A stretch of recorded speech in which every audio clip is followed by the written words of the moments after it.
বেশ কিছুদিন হলো অভিনেত্রী মালাইকা আরোরা এবং অভিনেতা অর্জুন কাপুরের সঙ্গে প্রেমের সম্পর্ক ভাঙছে। এখন তারা দুজন দুই দিকে। মালাইকা আরোরার সঙ্গে প্রায় 6 বছরের সম্পর্কে থাকার পর হঠাৎ করে ছন্দপতন করে তাদের মধ্যে। যদিও দুজনের কেউ মুখ খোলেনি এই বিষয় নিয়ে। এখনো তারা নাকি একে অপরের বন্ধু হয়ে আছেন, কিন্তু সম্পর্ক নেই।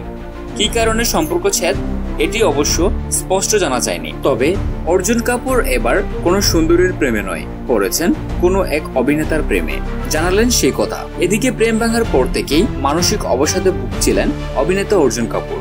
তবে এবার অর্জুন জানালেন কোনো নারী নয়, বলিপাড়ার এক নায়ককে দেখে প্রায় তৃষ্ণার্ত হয়ে পড়েছেন তিনি। কে এই হিরো? সম্প্রতি অর্জুনের সিংহাম এগেন ছবিটি মুক্তি পেয়েছে।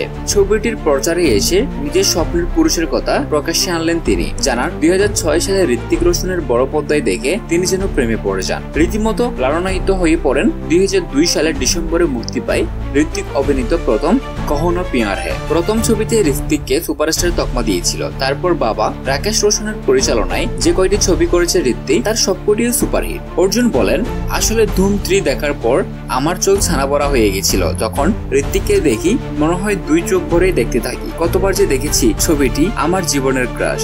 এক কথায় ঋত্বিকের রূপচর্চায় অর্জুন যেন আপ্লুত। খবর বাংলা 24 ডেস্ক নিউজ।